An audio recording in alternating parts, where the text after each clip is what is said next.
So for this video, I want to actually do a problem for circuit analysis um, for mechanical engineering. I tried to find some of this online, and there just wasn't a lot of resources, and there wasn't a lot of really detailed things that I did find. So I kind of had to struggle through and figure it all out. So for this problem, this is like one of the projects I had to do. We're going to take this circuit here, and we need to create a circuit in Simulink through MATLAB. So I'm going to go ahead and open up the MATLAB, open up Simulink, and we're going to go to a blank model here.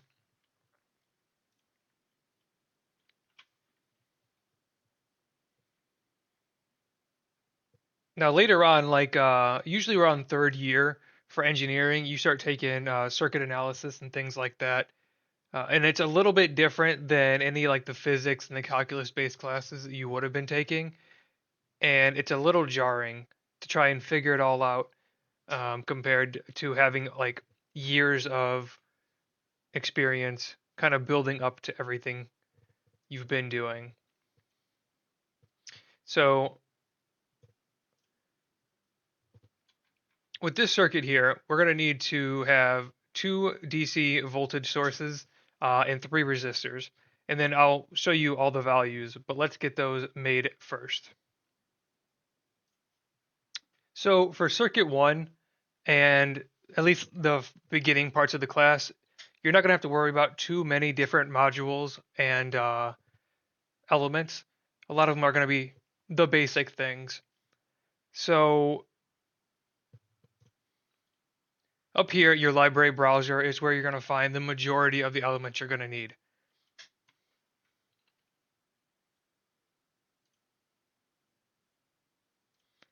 And under Simscape is where um, most of these things are going to come from. There's a lot of things you're going to pull from Simulink uh, in general, like the sinks and the sources, but Simscape is where you're going to find a lot of your things in the foundation library. So under Simscape Foundation Library and electrical elements, we are going to find our resistors.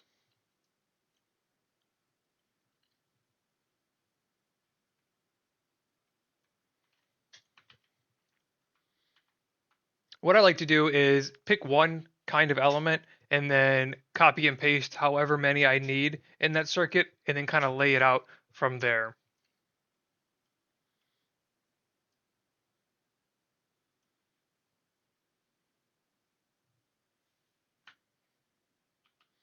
Control R is your quick rotate button.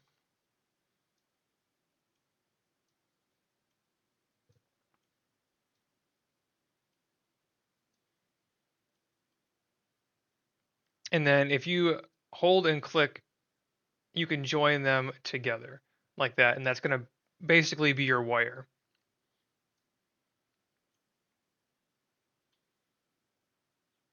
Okay, now we're going to need two DC voltage sources. So you can go to electrical sources down here, DC source, drop, and then make a copy of one over here.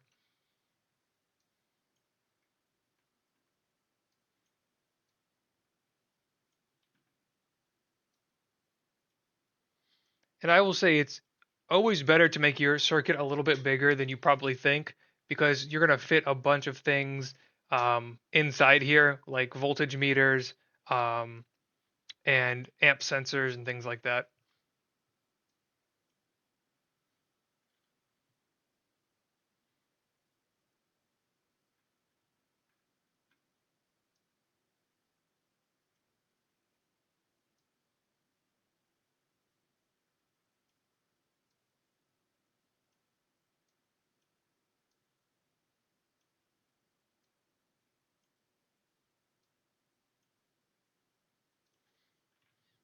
Okay, so we're just kind of connecting everything together. One thing you're always going to need is you're going to need a circuit solver. I don't actually remember where that's at, but up in this little box here, if you type solver config, it'll come up. And what this does is it pretty much allows you to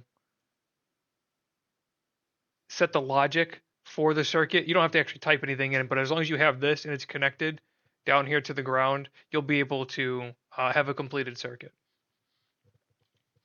Okay, so we have our sources and we have our resistors. So we know that this is going to be, where's all the information at? This is going to be a 10 volt source. So you just double click on it, click 10 volts, and you're good to go. Now, if you want to label this, you can double click anywhere, create a box, and just type in 10V and align it with that. That way you can kind of associate the box with it. And then we have a 5 volt source right here. Go ahead and increase the size a little bit.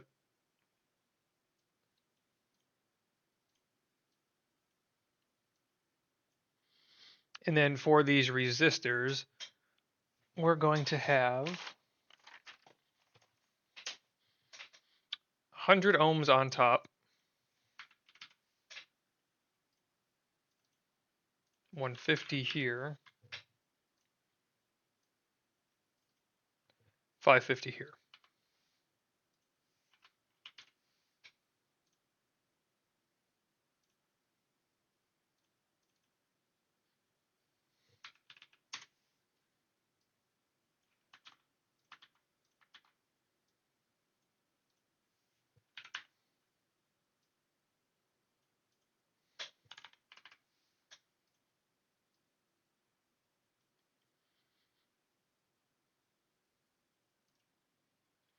Okay, so these are all labeled.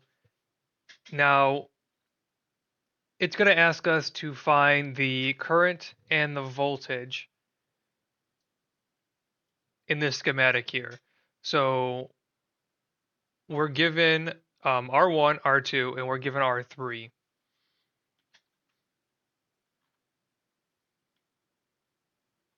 We have our two voltages here on the side.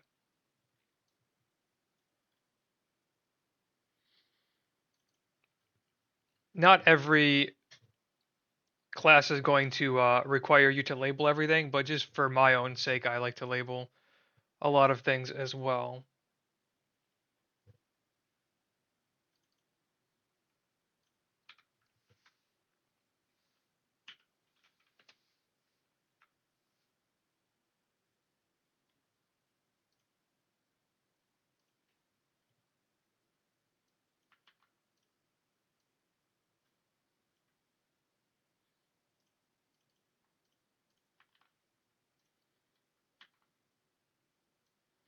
And then for these text boxes, I'm just copying and pasting basically just from a notepad.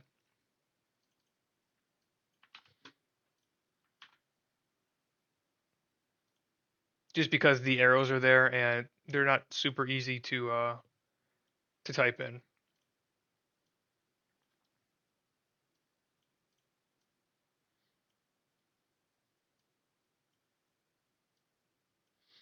Okay, so we've got our currents labeled. Now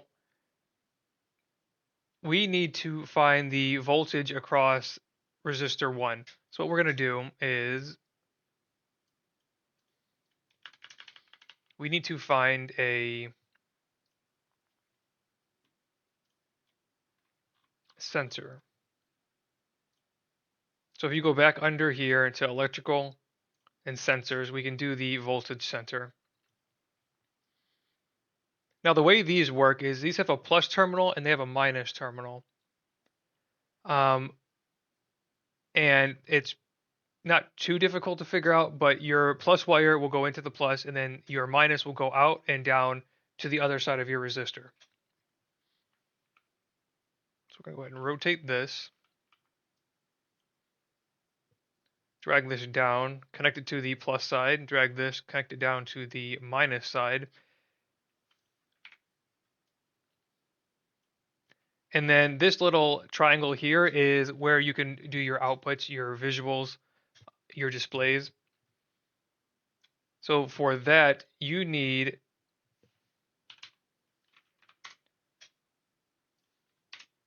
this thing called a PS Simulink converter. And you put this right here, attach it to that. You have a little line there.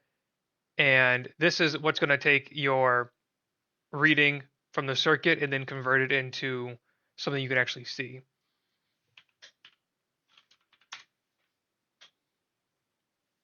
What's nice is once you have this little display thing built, you can just copy and paste it to each of these other sensors so you can have the voltages.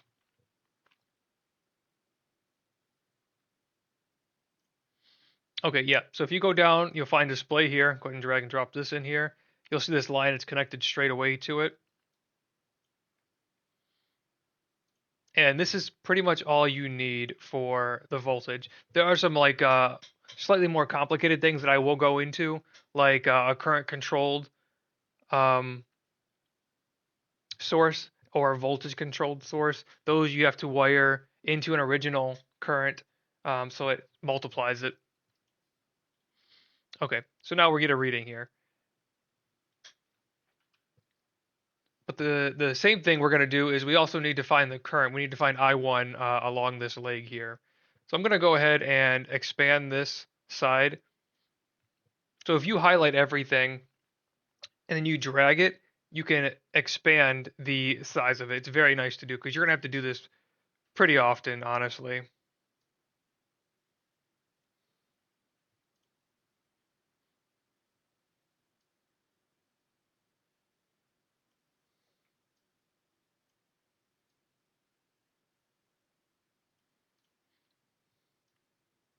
Kind of like to just keep everything in line so it looks exactly like what's displayed. I'll tinker with that afterwards. So now that we have our voltage display here, we're going to go ahead and do our current as well.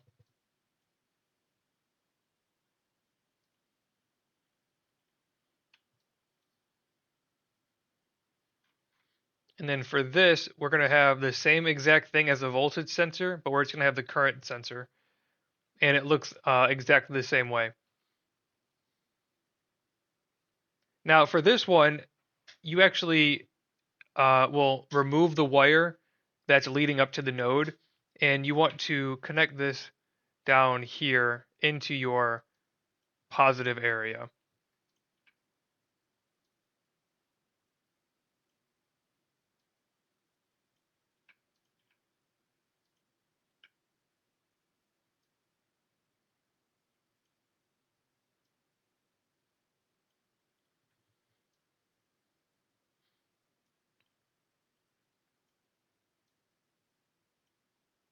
There we go. One of the things you're going to have to get used to is doing the circuit manipulation. It is a little dodgy at times.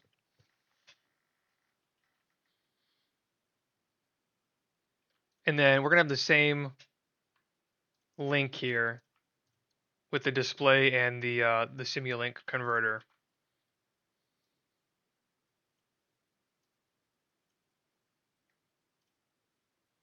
Okay, there we go. So now we're going to do this exact same thing with the other two resistors. And again, you just copy and paste the majority of this stuff.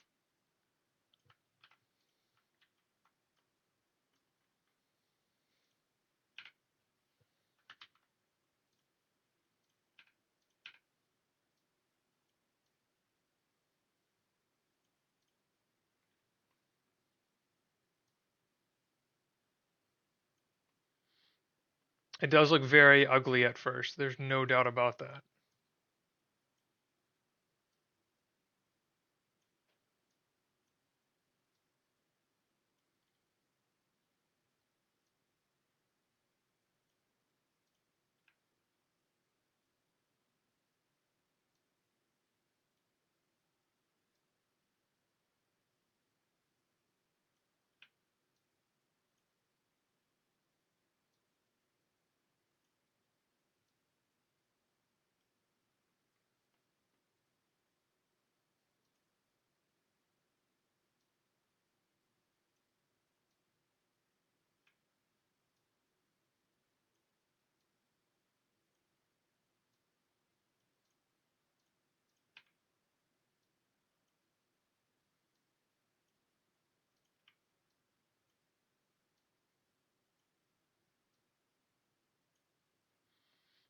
Okay.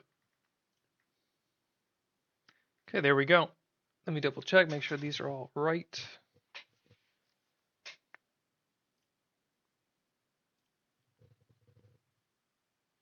Okay, so far so good.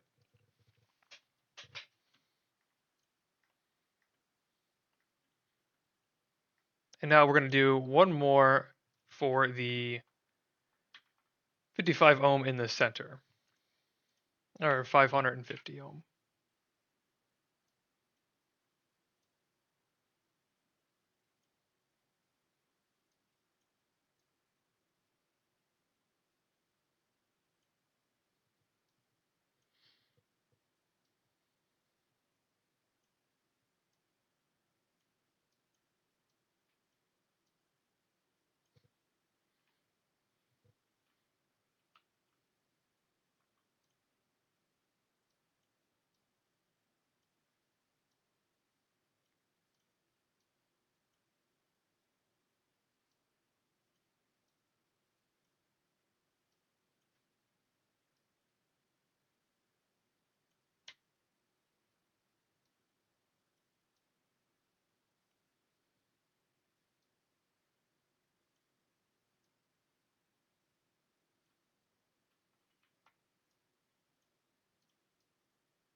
So the main thing to remember about the voltage and the current sensor differences is the current runs through, the wire runs through the current sensor, and the voltage sensor just goes on the actual wire, doesn't run through it.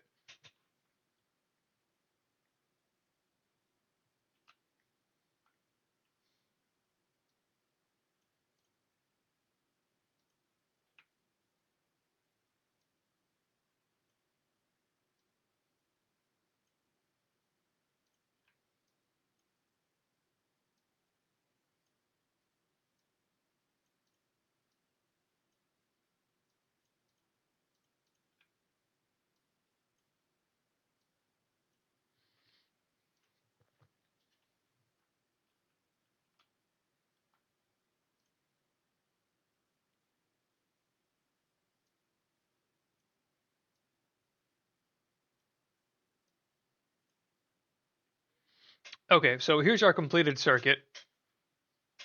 Let's try to clean up everything a little bit.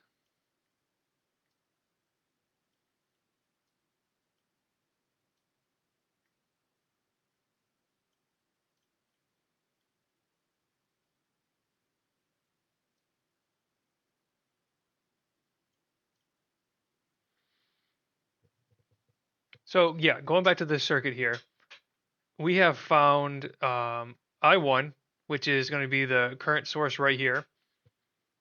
And then we found the voltage across resistor 1, which is 100 ohms.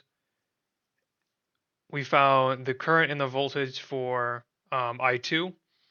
And then we've also found the current and the voltage for I3. Now, most uh, classes, that's going to be the important thing to find.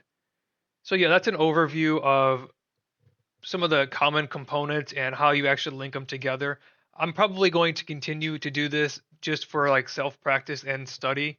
And then if anybody else in the future needs help, there's not a huge resource out there for people trying to use the new Simulink for engineering. Um, so yeah, I have at least 2 or 3 problems I'll probably be doing rather soon. But if you have any questions about electrical circuits, engineering, and Simulink, you can always comment below and I'll try and answer. It'll be a learning experience for both of us. All right, well, thanks for watching.